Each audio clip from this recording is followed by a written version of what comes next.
दिल्ली शराब स्कैम के सिलसिले में ईडी ने हैदराबाद में बाज ताजिरों से पूछताछ की।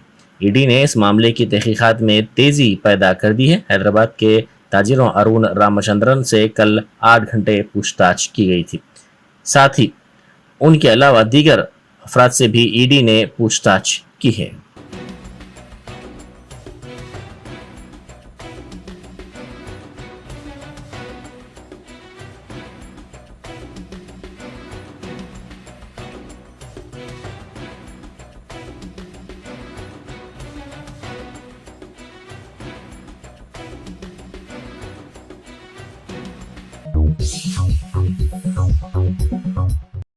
जवाहर नगर में बंडी संजय की यात्रा के पेश नजर अवाम ने बीजेपी के खिलाफ पोस्टर्स लगाए।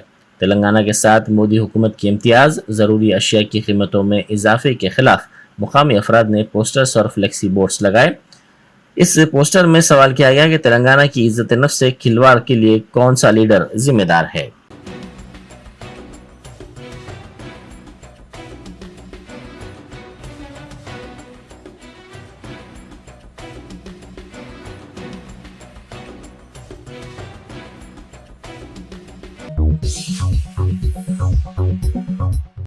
सीपीएम के रियासती सेक्रेटरी तम्मीनेनी वीराभद्रम ने कहा है कि बीजेपी तेलंगाना को बर्बाद करना चाहती है।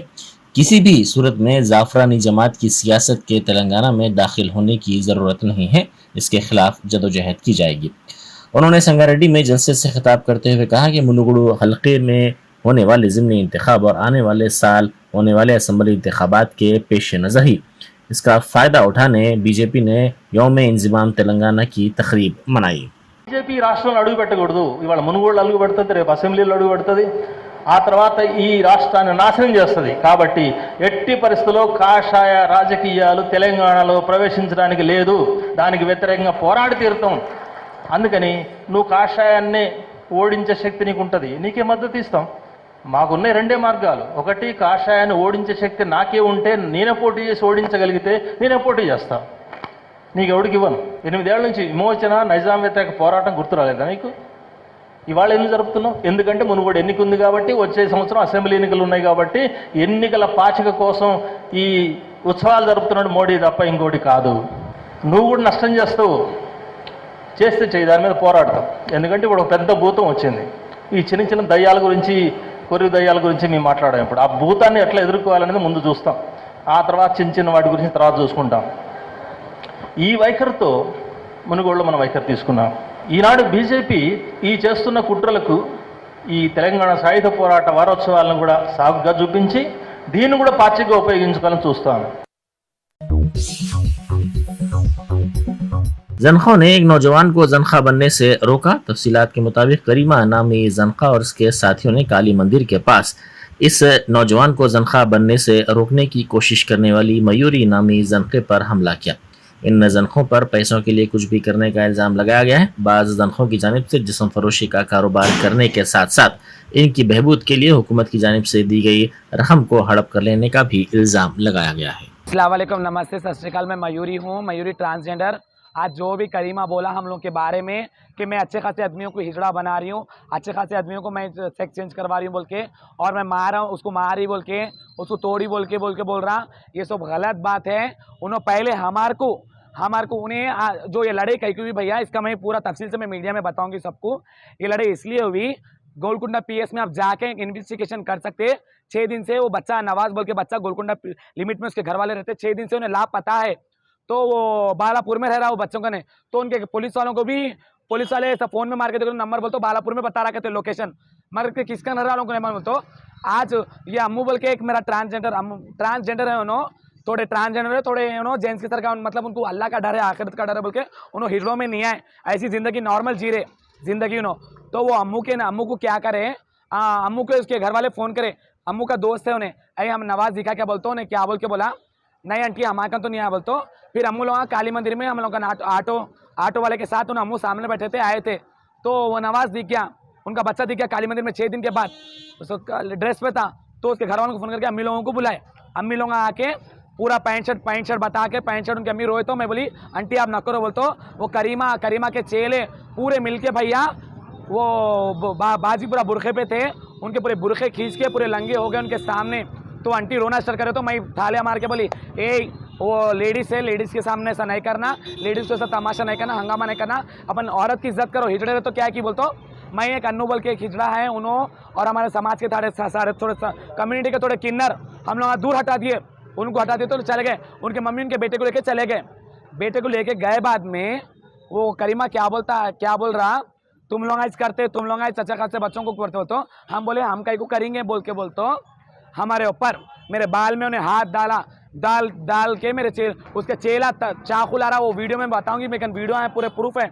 और इसका बच्चा देखो, ये बच्चा जो नवाज है, जो बच्चे को आज उसके अम्मी बाबा काली मंदिर पर पकड़े, ये बच्चा देखो इतनी बड़ी मुच्छी है, दाढ़ी है, इसको इन्हें कहाँ से हिजड़ा लग रहा, आप लोग आप बोलो ये कहाँ से हिजड़ा लग रहा। और वो करीमा जो बोल रहा ना, उसका नाम करीम है, इसका नाम नवाज है। देखो मीना, ये देखो ये जो बच्चा दिख रहा है आपको, ये बच्चा दिख रहा है, देखो ये बच्चे के साथ वीडियो डाल के ऐसा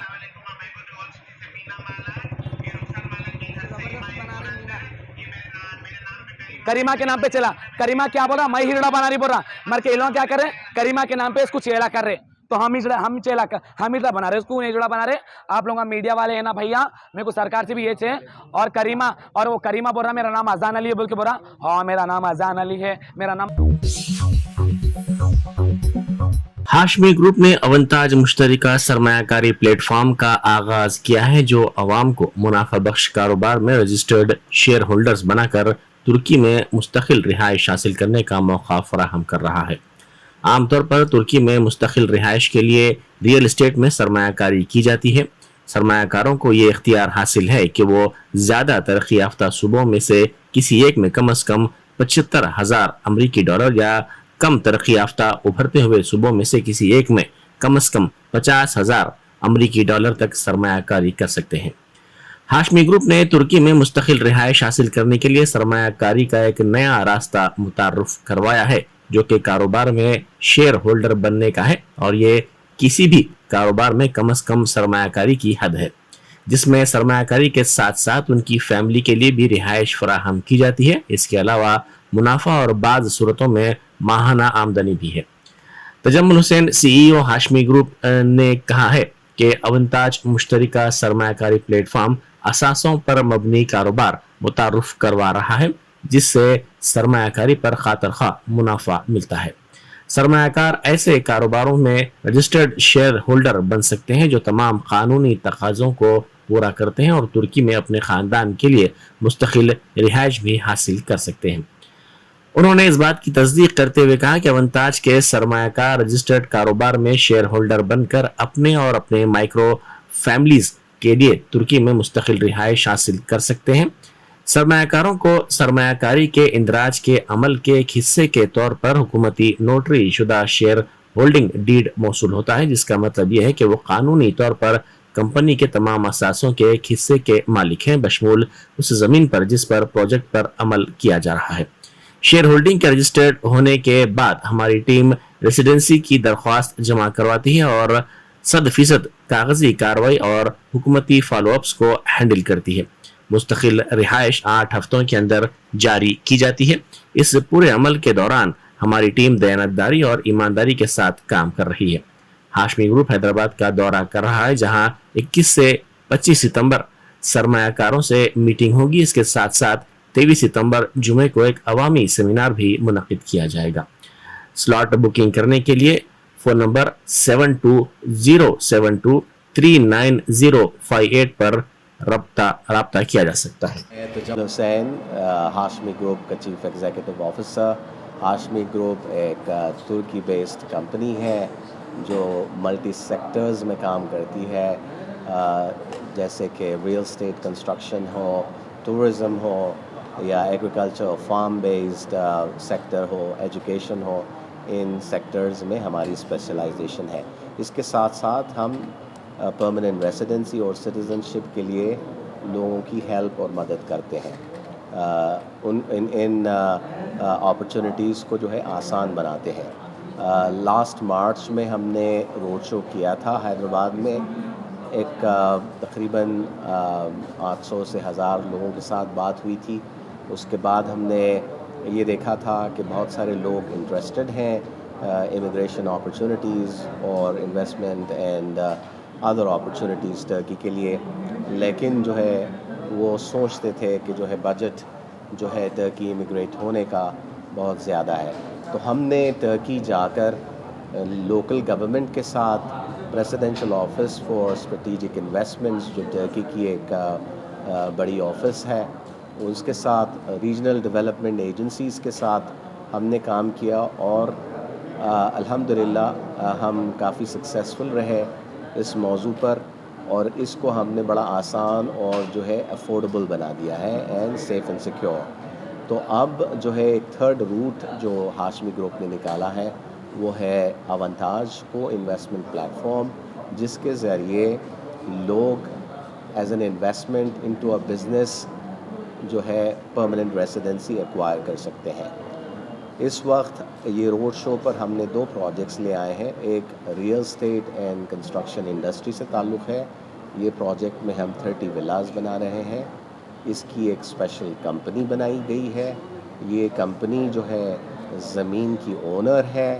ये कंपनी जो है विलास बनाएगी वहाँ पर तोकात में, जो कि एक हाई ग्रोथ एरिया है टर्की का। काफ़ी डिमांड है वहाँ पर इंडिपेंडेंट हाउसेस एंड विलास की। तो काफ़ी सक्सेसफुल प्रोजेक्ट रहेगा ये। 2 साल में मुकम्मल हो जाएगा और लोग इसमें 1% की शेयर होल्डिंग लेकर परमानेंट रेसिडेंसी हासिल कर सकते हैं। दूसरा प्रोजेक्ट फार्म बेस्ड प्रोजेक्ट है। वो 10,000 स्क्वायर मीटर यानी कि 2.5 एकड़ की फार्म लैंड लेकर, जिस पर वॉलनट प्लांटेशन होंगे, उसके ज़रिए परमानेंट रेसिडेंसी हासिल कर सकते हैं। और इसमें 4 साल से जो कि पहली फसल आएगी वॉलनट ले सकते हैं। हर साल इनको जो है हर हार्वेस्ट पर जो है एक बेहतरीन मुनाफा मिलता है। तो ये सारी चीज़ें जो है हम मुहैया कर रहे हैं। जो लोग टर्की मूव होने के लिए, इमिग्रेट होने के लिए इंटरेस्टेड हैं, उनके लिए हम आसानियाँ क्रिएट कर रहे हैं। 23 तारीख़ को इस सेमिनार जो हैदराबाद में मुनक़्क़द किया गया है, 23 तारीख़ को है हयात प्लेस में।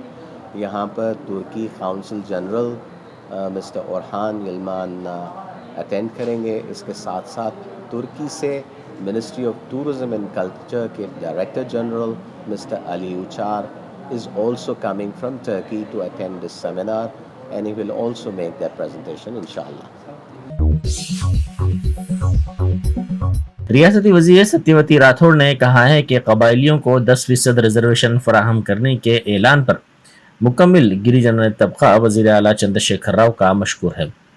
एसटी के लिए रिजर्वेशन में इजाफे के सिलसिले में 2017 में ही असेंबली में करारदाद मंजूर करते हुए मरकज को ये करारदाद भेजी गई थी। इस पर अब तक कोई रद्द अमल हासिल नहीं हुआ है। उन्होंने गिरिजनों के जलसे को कामयाब बनाने वालों से भी इजहार तशक्कुर किया। మరి జనాభా 10%గా ఉంది, కానీ రిజర్వేషన్ 6% అమలవుతున్న క్రమంలో ప్రతి సంవత్సరం మా బిడ్డలు అనేక విద్యా అవకాశాలు, అనేక వచ్చే ఉద్యోగ ప్రకటనలో వాళ్ళ రావాల్సిన రిజర్వేషన్ శాతాన్ని కూడా కోల్పోతున్నట్టు ఆందోళన చెందుతుండే. ఎన్నిసార్లు చెప్పినా ప్రతి అంశాన్ని రాజకీయ కోణం నుంచి చూసే భారతీయ జనతా పార్టీ కేసీఆర్ గారిని ఇబ్బంది పెట్టాలని, కేసీఆర్ గారు మాట ఇచ్చారు కాబట్టి గిరిజనుల నుంచి గిరిజనులను దూరం చేయాలని చెప్పి ఒక కుట్రపూరిత పన్నాగం పన్ని మా రిజర్వేషన్ను పక్కన పెట్టేసింది. 10% రిజర్వేషన్ పెంచుతూ ఇక్కడే జీవో ఇస్తాం, అది వారం రోజుల్లో తీసుకొచ్చి అమలు చేస్తామని చెప్పి వారు ఇవ్వటం గిరిజన జాతి పట్ల వారికి ఎంత ప్రేమ ఉందో మరొక్కసారి రుజువైంది అని చెప్పి నేను ఈ సందర్భంగా తెలియజేస్తా ఉన్నాను. రిజర్వేషన్తో పాటు మాకు బోనస్గా గిరిజన బంధు కూడా ఇస్తా అని చెప్పి కేసీఆర్ గారు మాట ఇవ్వడం ఏదైతే ఉందో, మరి ఇవన్నీ చేస్తున్న కేసీఆర్ గారికి ఈ జాతి ఎప్పుడు రుణపడి ఉంటుంది అని చెప్పి తెలియజేసుకుంటూ, భారతదేశానికి స్వాతంత్రం వచ్చి 75 ఏళ్ళైంది. మరి ఈ దేశ సంపద, కేసీఆర్ గారి ఆలోచన సంపద సృష్టించడం, పేదవాళ్లకు పంచడం. కానీ బీజేపీ ఈ దేశంలో ఉన్న సంపద ఏ కొద్ది మందికో దోచిపెట్టడం అనే విధంగా పోతా ఉంది. బీజేపీ వల్ల ఎంత ప్రమాదం పొంచి ఉంది అంటే, దేశవ్యాప్తంగా అనేక ప్రభుత్వ రంగ సంస్థలు ప్రైవేట్ పరం చేస్తూ ఉంది. రాబోయే రోజుల్లో దళిత గిరిజనులకు మరి కేంద్రం అమలు చేస్తున్న రిజర్వేషన్ కూడా అందకుండా పోయే ప్రమాదం ఏర్పడ్డది. ముఖ్యమంత్రి కేసీఆర్ గారు గిరిజనుల మనసెరిగిన నాయకుడు కాబట్టే ఇవాళ మేము ప్రధానంగా మా పిల్లలు మా అందరు యువకులు కానీ యువతి యువకుల యొక్క జీవితాలు బాగుపడాలంటే వాళ్ళకి మంచి అవకాశాలు కావాలంటే రాజకీయంగా మెరుగుపడాలంటే మాకు దామాషా ప్రకారము మాకు రావాల్సిన రిజర్వేషన్ని మాకు ఇవ్వండి అని మేము ఏదైతే కోరుకుంటున్నామో మా మనసు తెలుసు కాబట్టి మా గిరిజనుల పట్ల ప్రేమ ఉంది కాబట్టి కేసీఆర్ గారు నిన్న మా భవనాలు అంటే బంజారాహిల్స్లో గజం భూమి కూడా లేదని బంజారాలకు అనుకునే కొనలేని పరిస్థితి లేని పరిస్థితుల్లో ఇవాళ బంజారా హిల్స్లోనే బంజారా ఆదివాసీ భవనాలను ఏర్పడి ఇటు సంతు సేవాలయండు అటు కొమురం భీమైన కేసీఆర్ గారికి మా యావత్ జాతి తరఫున కూడా శిరస్సు వంచి పాదాభివందనలు తెలియపరుస్తా ఉన్నా. భారతదేశంలో గిరిజనులకు అన్ని రాష్ట్రాల్లో రిజర్వేషన్లు వేరున్నా కూడా ఒక లంబాడ జాతికి ప్రత్యేకంగా భారతదేశంలో ఒకటే భాష మా లంబాడ భాష కాబట్టి సార్ మీరు దేశం నలుమూలన మీరు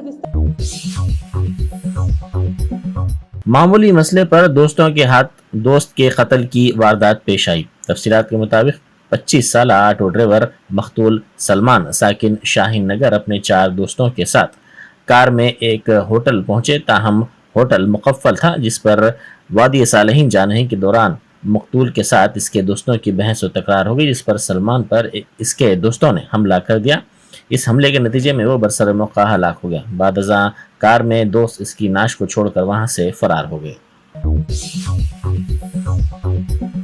सिद्दीपेट जिले में बौली में गिरी कार को पुलिस ने निकालने में कामयाबी हासिल की। कार में एक शख्स की नाश पाई गई। इसकी शिनाख्त यादगिरी के तौर पर की गई है। नाचारम के हुदूद में तेज रफ्तारी की वजह से गुज़िश्ता रोज इस कार को चलाने वाले ने तवाज़ुन खो दिया था और हादसाती तौर पर यह कार बौली में गिर गई थी। इस हादसे के वक्त कार में दीगर अफराद भी शामिल थे। ये दीगर अफराद जख्मी हो गए। 6 घंटों की जद्दोजहद के बाद कार को बाहर निकालने में कामयाबी हासिल कर ली गई।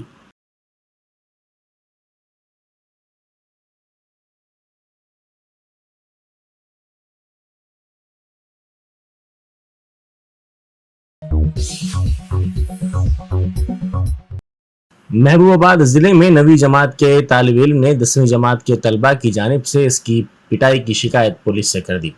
जिले के नली कुदुर मंडल में वाक़ SC हॉस्टल में 9वीं जमात में ज़ेर तालीम तालिब इल्म की पिटाई 10वीं जमात के तलबा ने की। इस वाक़े की शिकायत मुतासिरा तालिब इल्म ने कल रात पुलिस से की।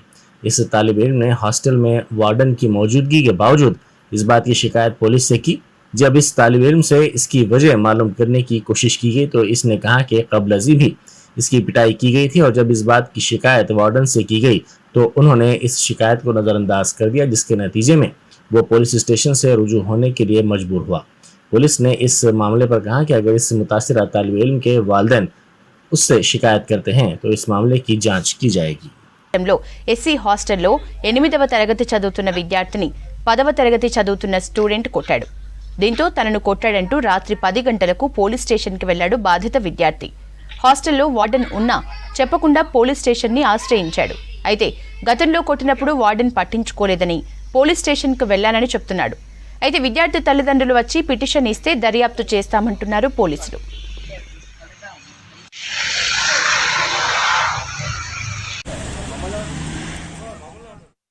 టీఎస్ మోడల్స్ నా ఎస్టీ హాస్టల్ నేను ఆడుకొని బట్టలు సాగులు దాన్ని పోతే ఒక అబ్బాయి మా తోసాను బట్టలు కుతా అని చెప్పి నా బకెట్లో బట్టలు పెట్టిండు. బట్టలు తీసానికి ఏంద్రా మురికి అని చెప్తే వచ్చి బట్ట కొడతా ఉన్నా. నేను సాగు వేసుకొని బట్టలు వేసుకొని వచ్చి వాటర్ సార్ చెప్పకుండానే వచ్చి మా పోలీస్ స్టేషన్కి వచ్చిన. సార్ చెప్పిండు అయితే పొద్దున రమ్మన్నాడు. పొద్దున వచ్చిన. ఎప్పుడు జరిగింది గొడవ? రాత్రి 10ంటికి. నవీన్ అనే అబ్బాయి కొట్టిండు 10th క్లాస్. చేస్తే ఏమో పొద్దున రమ్మన్నాడు అని చెప్పి.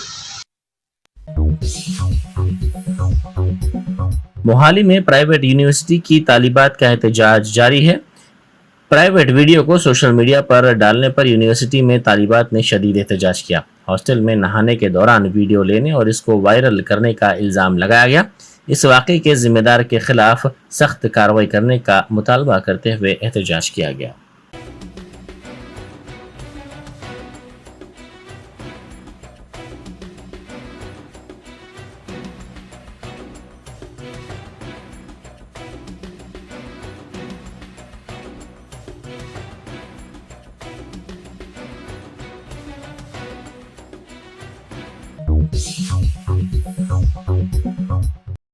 कांग्रेस तर्जुमान सुधीर रेड्डी ने कहा है कि मुकन्ना आमिला और सहाफत जमहूरियत के सुतून हैं जो अपनी अहमियत खो चुके हैं। उन्होंने कहा कि रियासत में इस्मत रेजी मुनशियात के वाकयात में इजाफा हो रहा है, इस पर IAS अहदेदारों को तवज्जो देनी चाहिए। कांग्रेस लीडर पटेल रमेश रेड्डी ने कहा कि मरकजी और रियासती हुकूमतें दस्तूर के निज़ाम को बर्बाद कर रही हैं। తెలంగాణ వచ్చిన తర్వాత ఏదో అద్భుతం జరుగుతుంది ఈ ప్రజలకు అని మనం అందరం భావించాం. కానీ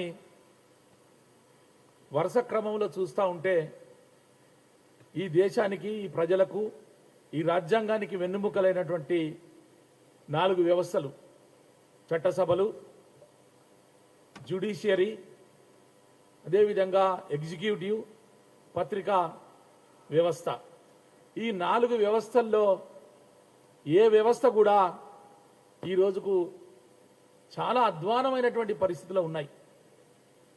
చట్టసభల్లో చర్చలు జరగడం లేదు. ఎగ్జిక్యూటివ్ కమిటీలో రోజు రోజుకు దిగజారిపోతున్నటువంటి వ్యవస్థ మనకు కనపడతా ఉంది. ఈ మధ్యకాలంలో IASలు, IPSలు అంటే భారతదేశంలో అత్యున్నతమైనటువంటి పదవులు, అత్యున్నతమైన ఉన్నటువంటి చదువులు చదువుకున్నటువంటి వ్యక్తులు కూడా కేవలం 5 సంవత్సరాల కాలం పాటు ప్రజాప్రతినిధులుగా ఉన్నటువంటి వ్యక్తులకు ఏ విధంగా గులాములు అవుతున్నారో, సలాములు చేస్తున్నారో మనం అందరం చూస్తూ ఉన్నాం. శరత్ అనే ఒక IAS ఆఫీసర్ సంగారెడ్డి కలెక్టర్గా పనిచేస్తున్నటువంటి క్రమంలో ముఖ్యమంత్రి గారిని అభినవ్ అంబేద్కర్ అని పొగుడుతూ ఉన్నారు. అదే కాదు, గతంలో ఆయన జగిత్యాలలో పనిచేసేటప్పుడు ఆయన పాదాభివందనం చేస్తానని ప్రకటించాడు. అదే కలెక్టరు కామారెడ్డిలో కాళ్ళు మొక్కాడు, సంగారెడ్డిలో భజన మొదలుపెట్టాడు.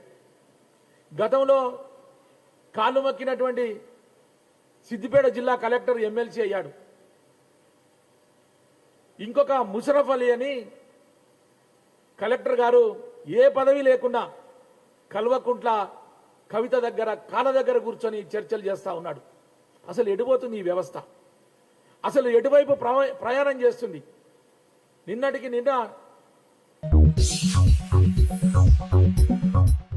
यूनानी तलबा ने उनके मुस्तकबिल से खिलवाड़ करने का मरकजी हुकूमत पर इल्जाम लगाते हुए गवर्नमेंट निजामिया तिब्बी कॉलेज में एहतजाज किया। इन एहतजाजी तलबा ने मरकज के नोटिफिकेशन को गैर मंतकी और इम्तियाज पर मबनी करार दिया। उन्होंने कहा कि मेडिसिन जैसे मौजिज शोबे में इस तरह का नोटिफिकेशन मुनासिब नहीं है। इस मुलाजिमतों के नोटिफिकेशन में यूनानी को शामिल नहीं किया गया है। यूनानी कॉलेज में 5 साल की तालीम हासिल करने के बाद रोजगार मैसर ना हो तो इनको मुश्किलात का सामना पड़ सकता है। इन तलबा ने उनके साथ इंसाफ करने का मुतालबा किया और कहा कि इस नोटिफिकेशन में इजाफा करते हुए इसमें यूनानी को भी शामिल करते हुए दोबारा नोटिफिकेशन जारी किया जाए। इन तलबा का कहना है कि नेशनल हेल्थ मिशन में यूनानी को जगह नहीं दी गई है, जिससे उनको मुलाजिमतों के हुसूल में मुश्किलात होंगी। इस नोटिफिकेशन में आयुर्वेदिक को शामिल किया गया है। इनके लिए ओहदे दस्तियाब हैं, ताहम यूनानी डॉक्टर्स को हिदायत दी गई है कि वो नीट के जरिए सलाहियतों का इजहार तो करें मगर मुलाजिमतें उनको हासिल नहीं होंगी।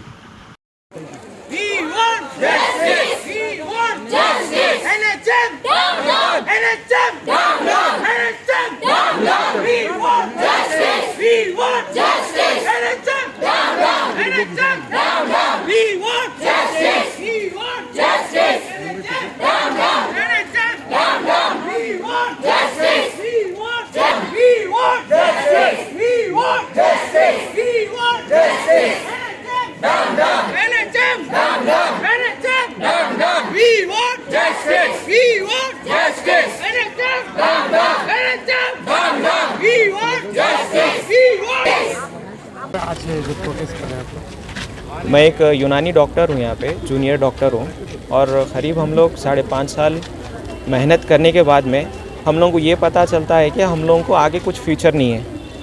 ये नाइंसाफ़ी सिर्फ यूनानी के साथ हो रही है, जबकि जब हमारे आयुष डिपार्टमेंट में आयुर्वेद को भी इंक्लूड किया जाता, आयुर्वेद वालों के लिए पोस्ट अवेलेबल है, और जो यूनानी के डॉक्टर्स है वो लोगों को सिर्फ ये बोल रहे हैं कि तुम आओ नीट के थ्रू अपनी मेहनत करो, एग्ज़ाम लिखो, अपनी काबिलियत सिर्फ एग्ज़ाम के हद तक बताओ, लेकिन आगे तुम्हारा फ्यूचर में कुछ भी रिस्क नहीं मिलने वाला है, क्योंकि तुम्हारे लिए ना गवर्नमेंट जॉब रहेंगी, तुम सिर्फ 5.5 साल मेहनत कर लेके सिर्फ यहाँ से चले जाओ। ये गवर्नमेंट की तरफ से पूरे ऑर्डर्स है और ये अभी से नहीं चल रहा है, ये पूरे मीटिंग्स भी हो रही है और मीटिंग्स होने के बावजूद भी जो हमारी हायर अथॉरिटी है हमारे सपोर्ट में नहीं है। अलबत्ता वो लोग गवर्नमेंट को ही सपोर्ट करे, क्योंकि वो लोगों की कुर्सी सेव रहना है, वो लोगों को अपनी पोस्ट मिल गई है तो वो लोग अपनी पोस्ट की फ़िक्र कर रहे हैं। ये लोग नहीं सोच रहे कि यूनानी का जो आगे का फ्यूचर है, जो हमारा फ्यूचर छुपा हुआ है, जो हमारा फ्यूचर है वो फ्यूचर किन के हाथों में है।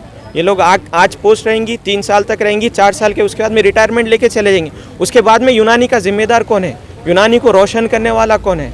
जो यूनानी का अहम चिराग हम लोग जो डॉक्टर्स अभी जूनियर डॉक्टर्स है वो लोगों को ये बोल रहे हैं कि आप लोगों के लिए गवर्नमेंट पोस्ट नहीं है। और ये पार्शलिटी जो हो रही है आयुर्वेद के साथ, आप मेरे को एक चीज़ बताइए, अश्वगंधा और अजगंध में फ़र्क क्या है? सिर्फ ज़बान का फ़र्क है, और ज़बान के फ़र्क के लिए आप हमको जॉब से अलहदा कर देते।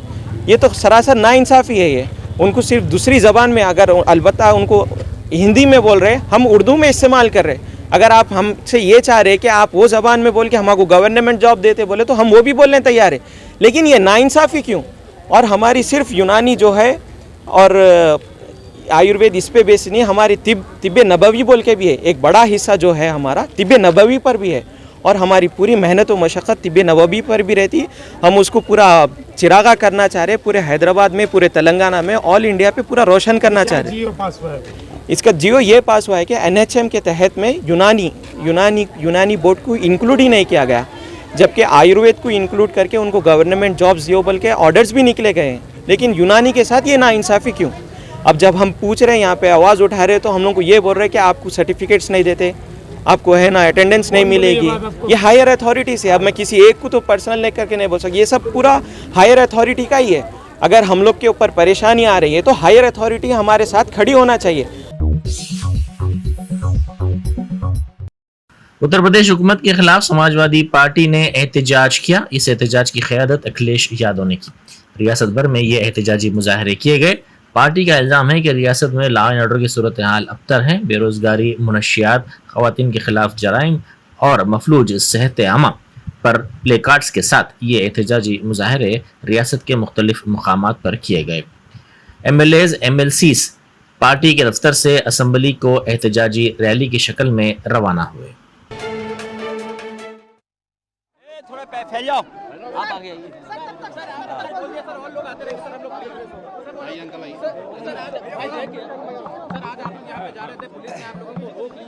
देखिए, जिस तरह उत्तर प्रदेश में लगातार पिछले 5 साल का कार्यकाल और जब से ये दोबारा सरकार को मौका मिला है, उत्तर प्रदेश की सड़कें जर्जर हैं, गड्ढे बन गए हैं सड़कों पर। जहां किसान इस मौसम में जल भराव, बाढ़ से परेशान होता था, इस बार उत्तर प्रदेश में देखने को मिल रहा है कि कुछ हिस्सों में बाढ़ है, कुछ हिस्सों में सूखा है, और अभी भी किसानों को कोई राहत नहीं दी गई है। न बाढ़ के नुकसान से कोई राहत पहुंची है और ना ही सूखे की वजह से जो किसानों का नुकसान हुआ है उस पे कोई सरकार ने भरपाई या राहत दी है। वहीं बड़े पैमाने पर जानवर बीमारी से मर रहे हैं, गायों की मौत हो रही है। जो वायरस फैला है, लंपी वायरस है जो, जिसके कारण हजारों हजार। T20 वर्ल्ड कप से पहले BCCI ने हिंदुस्तानी क्रिकेट टीम की नई जर्सी जारी की। ये मुकाबले 16 अक्टूबर से ऑस्ट्रेलिया में होने वाले हैं। ये नई जर्सी गहरे आसमानी रंग की है। इस जर्सी को हर फैन की जर्सी का नाम दिया गया है।